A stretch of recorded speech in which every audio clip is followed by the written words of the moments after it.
There is a weight you have been holding that was never yours to hold. You picked it up so long ago, you don't even remember the moment your hands closed around it. Maybe it was a word someone spoke over you, a mistake you made and never forgave yourself for, a person you couldn't save, a family you couldn't fix, a version of yourself you thought you had to become in order to be loved. And somewhere along the way, you started calling that weight responsibility. You started calling it just who I am. You told yourself that if you set it down, everything would fall apart. The house would collapse. The people you love would drift. The plans you've been holding together with your bare hands would crumble into dust. So you kept carrying it through the mornings you didn't want to get up, through the nights you lay awake running numbers that never balanced, rehearsing conversations that never happened, replaying moments you can't change. You have been so strong for so long that strength has started to feel like the only thing left of you. But I want to say something to you tonight. Gently and clearly, you were never meant to carry all of this. Not because you're weak, not because you failed, but because some weight was never designed for human shoulders. Some weight was only ever meant to be carried by God. Take a breath with me. In and out. Let your shoulders drop, even just a little. Not because the problems are solved, not because tonight fixes everything, but because for the next few minutes, you don't have to hold the whole world by yourself. Let's talk about what it actually means to carry something you were never meant to carry.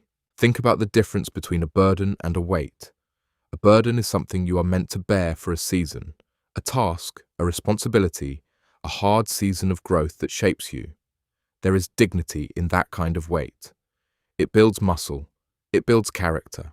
But there is another kind of weight entirely. The weight of trying to control outcomes that were never in your hands. The weight of trying to be responsible for another person's choices. The weight of holding grudges against people who don't even think about you anymore.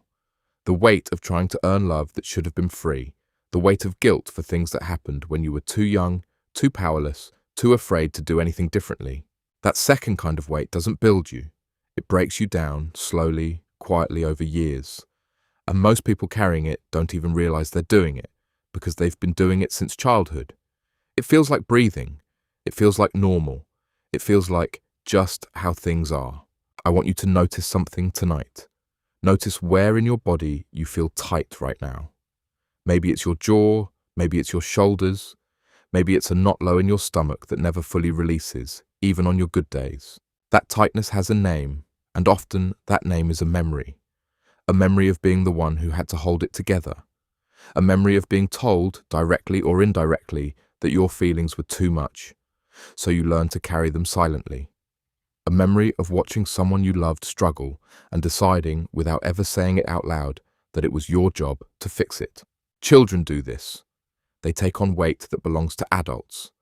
They believe, somewhere deep and wordless, that if they are good enough, quiet enough, helpful enough, they can hold the family together.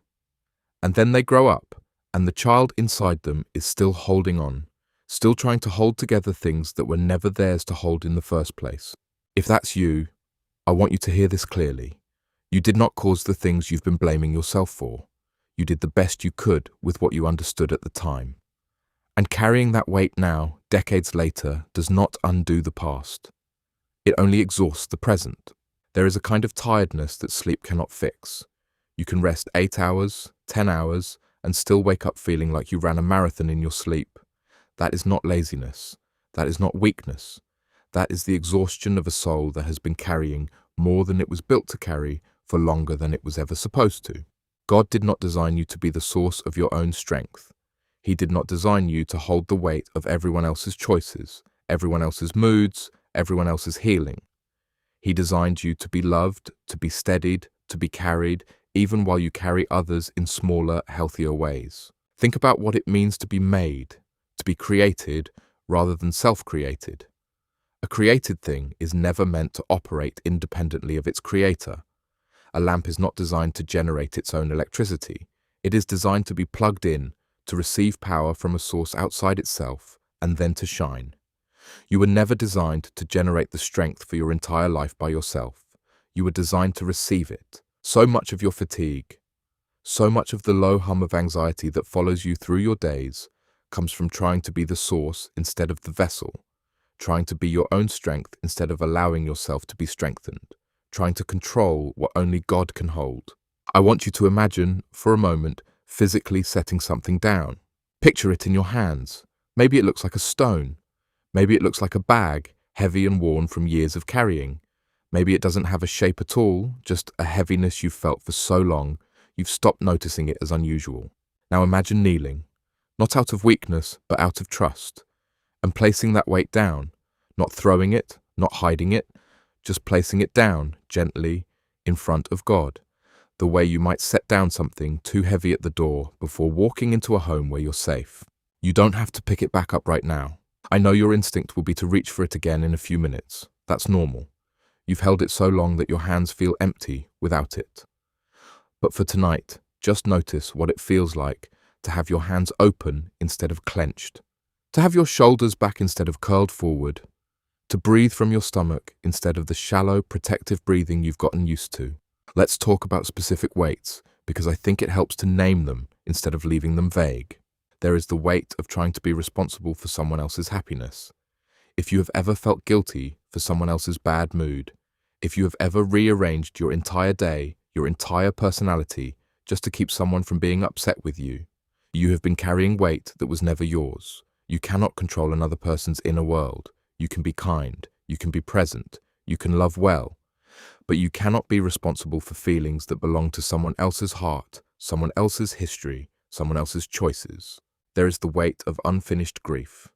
Grief that you never let yourself fully feel because there wasn't time, because someone needed you to be strong, because you buried yourself in tasks instead of tears. That grief doesn't disappear just because you didn't have time for it. It waits.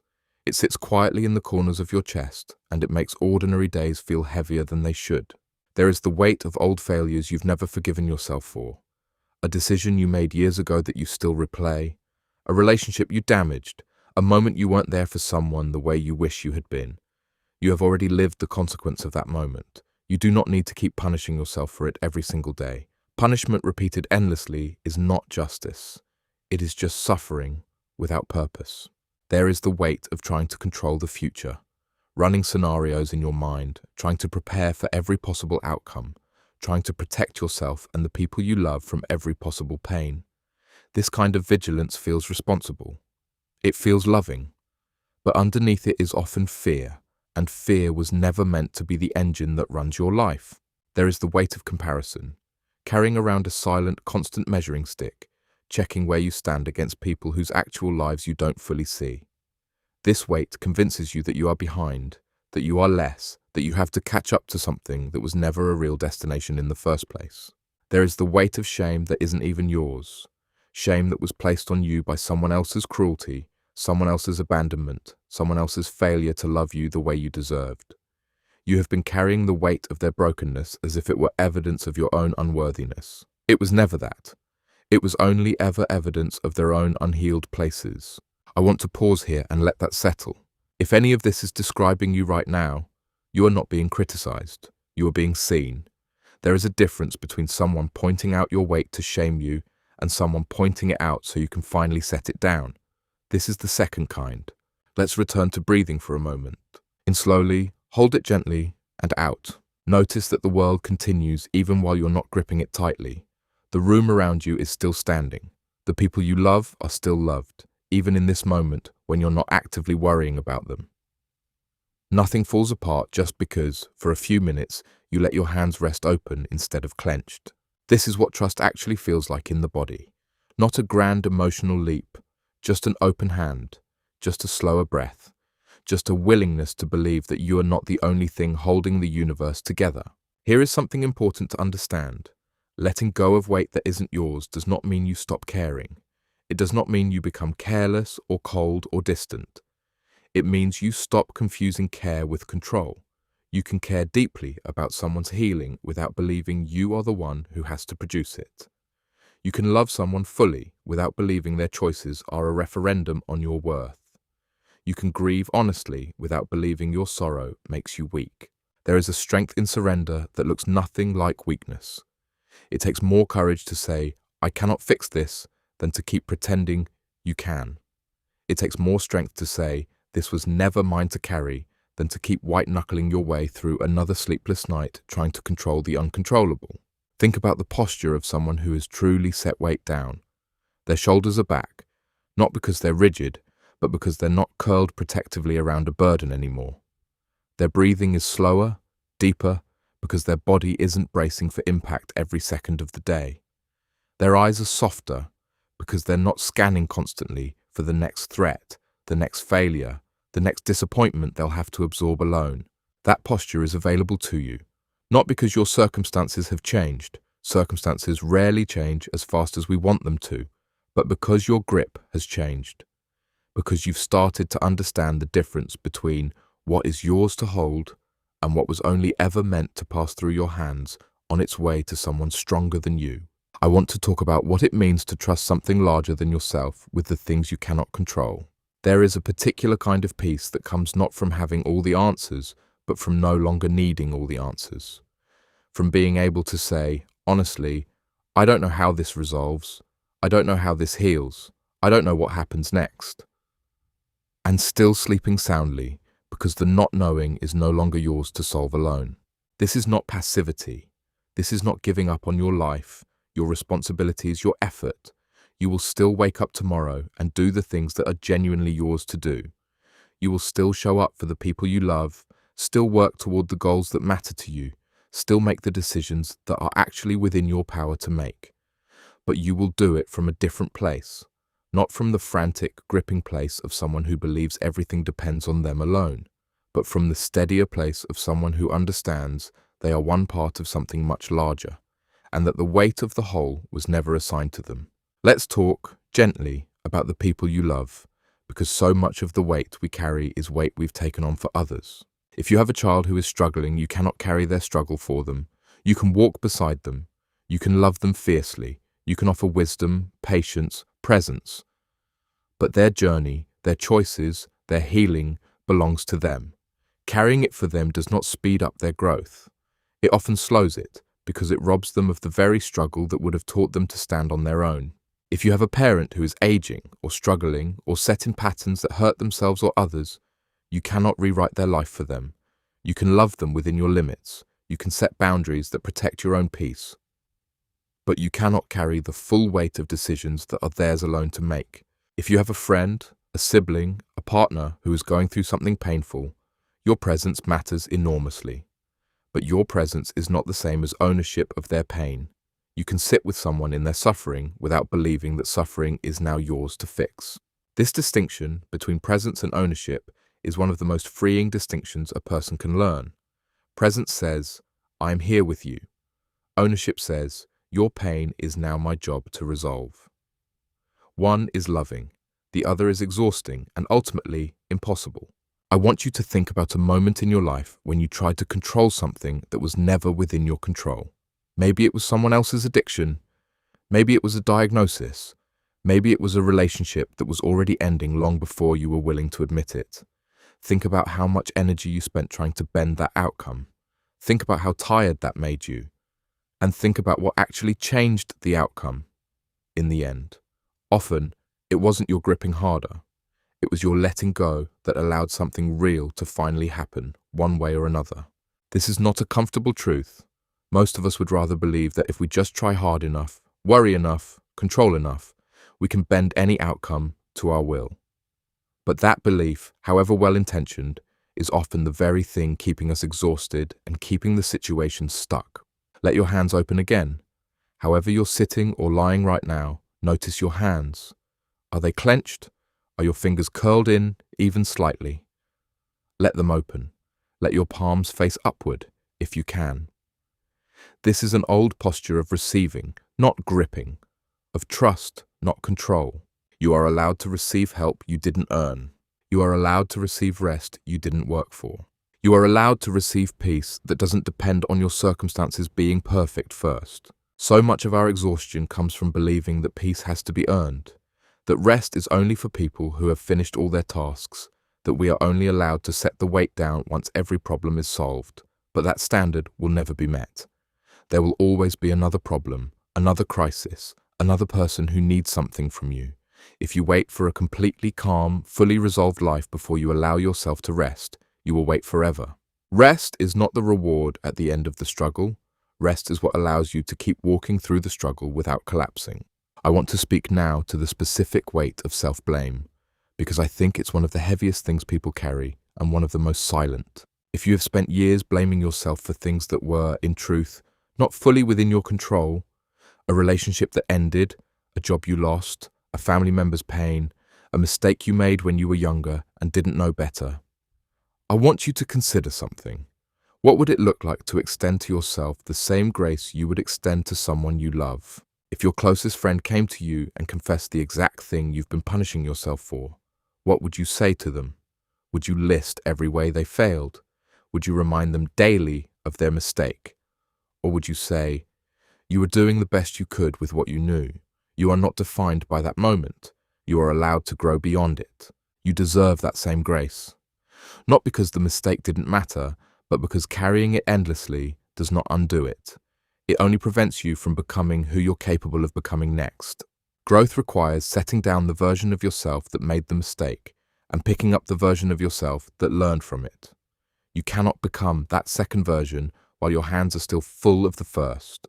Let's talk about identity for a moment, because I think this is at the root of why so many of us carry weight we were never meant to carry. Somewhere along the way, many of us came to believe that our worth is tied to our usefulness, that we are valuable because we are needed, because we are helpful, because we hold things together for other people. And so setting down weight feels like setting down our very identity. If I'm not the one holding everything together, who am I?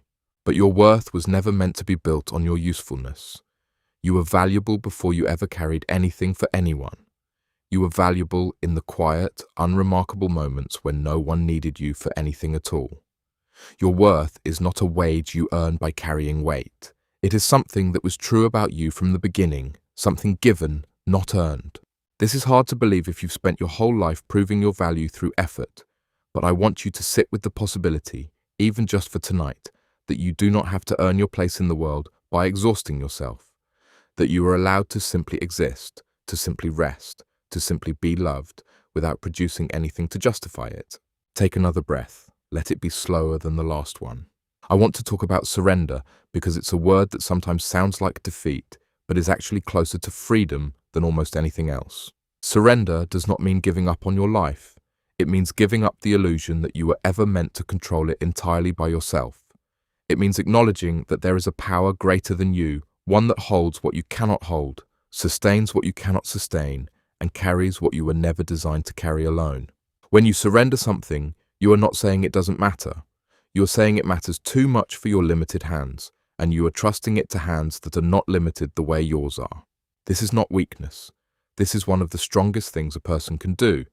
It takes courage to admit the limits of your own strength. It takes humility to say, I have done what I can, and now I release the rest. Most people never learn this. They spend their entire lives gripping tighter and tighter, becoming more exhausted, more brittle, more afraid, because they never learn how to open their hands. I want you to think of your life as a house with many rooms. Some rooms are yours to furnish, to clean, to maintain. Your own choices, your own effort, your own daily discipline. Those rooms are genuinely your responsibility, and no one else can maintain them for you. But there are other rooms in that house that were never given to you. Rooms that belong to other people's choices, other people's timing, other people's healing, rooms that belong to outcomes far beyond your control, weather patterns and health diagnoses, and the unpredictable movements of a world much larger than your own will. You have been trying to clean rooms that were never handed to you, and wondering why you're so exhausted, why your own rooms feel neglected, why you feel like you're failing at everything even though you're working so hard. Tonight, I want you to imagine handing back the keys to the rooms that were never yours, not abandoning them, just acknowledging that they belong to someone else's care, someone else's timing, and ultimately, to a creator who holds the whole house together far better than you ever could on your own. This doesn't mean you stop loving the people in those rooms. It means you stop believing that their room falling into disorder is somehow evidence of your failure.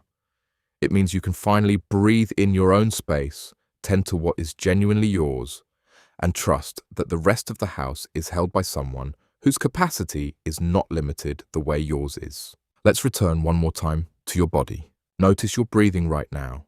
Notice whether it has slowed since we began. Notice whether your shoulders sit a little lower than they did at the start. This is not a small thing. This is what it feels like when a person begins, even slightly, to set down weight that was never theirs. You do not have to fix everything tonight. You do not have to have a perfect theology of surrender worked out before you're allowed to rest. You just have to begin, one weight at a time, one open hand at a time, one slower breath at a time. Tomorrow, when you wake up, some of this weight may try to climb back onto your shoulders out of habit. That's normal. Old patterns don't disappear after one night of reflection. But you will have a new awareness now, a new phrase to return to when you notice the old heaviness creeping back in. This was never mine to carry. Say that to yourself when the guilt returns for things beyond your control. Say that to yourself when you feel responsible for someone else's mood, someone else's healing, someone else's choices. Say that to yourself when the old shame tries to convince you that you are still that mistake you made years ago. Say that to yourself when you catch yourself trying to control an outcome that belongs ultimately to time and to God and to the choices of people who are not you. This is not meant to be a complicated, exhausting new discipline. It's meant to be a relief, a shorter list, a lighter set of hands, a recognition that your worth, your peace, your identity were never meant to depend on how much you could carry. You were made to be loved, not to be endlessly useful. You were made to rest, not to earn your place through exhaustion. You were made with limits, and those limits are not a design flaw. They are an invitation to trust something bigger than yourself with everything that falls outside those limits. I want to leave you with something practical, something you can carry into tomorrow morning, not as another burden, but as a small anchor. When you wake up, before you reach for your phone, before the day's demands start filling your mind, place your hand over your chest for just a moment. Feel your heartbeat. Feel your breath moving in and out, steady, without your having to think about it or manage it. That rhythm was not something you built. It was given to you, and it continues whether you worry or not, whether you strive or not, whether you carry extra weight or not. Let that be your reminder. If your heart can beat without your management, without your constant vigilance, then perhaps there is a great deal more in your life that can be held without your constant management as well. Throughout the day tomorrow, when you feel the old weight trying to settle back onto your shoulders, pause, even for 10 seconds. Place your hand over your chest again. Breathe once, slowly, and say quietly to yourself or to God, "This was never mine to carry alone." You don't have to solve the whole problem in that moment. You just have to loosen your grip, even slightly, and let that be enough for now. Over time, this small pause becomes a pattern, and the pattern becomes a posture, and the posture becomes a life that is lighter, not because the circumstances became easier, but because you stopped believing you had to hold them all by yourself. There will be days when you forget all of this, days when the old habits of gripping and controlling and carrying come rushing back, and you find yourself exhausted again by evening, wondering where all your peace went. That's all right. This is not about perfect practice. It's about returning, again and again, to the truth that you are not alone in carrying your life. Every time you notice the weight, every time you remember to set it down again, you are practicing a kind of freedom that grows stronger the more you return to it. Grace covers the days you forget. Grace covers the days you pick the weight back up out of old habit. You are not failing by struggling with this. You are simply human, learning something that takes a lifetime to fully live out. Be patient with yourself the way you would be patient with someone you love who is learning something new and difficult. So tonight, as you drift towards sleep, or as you sit quietly with these words, I want you to picture one final time setting something down. Whatever weight came to mind earlier when we began, picture it resting now, not on your shoulders, but in hands far more capable than yours. Hands that do not tire, hands that do not fail, hands that were holding the world together long before you were born, and will continue holding it long after your part in the story is finished. You can rest now, not because everything is resolved, but because you were never meant to hold it all by yourself in the first place. Let your body settle into wherever you are. Let your breathing slow further. Let the thoughts that come simply pass through without demanding that you solve them tonight. You are not the one holding the world together. You never were. And you can finally gently let your hands rest open. Just breathe. Just rest. Just be carried for once instead of carrying. That is enough for tonight. That is enough.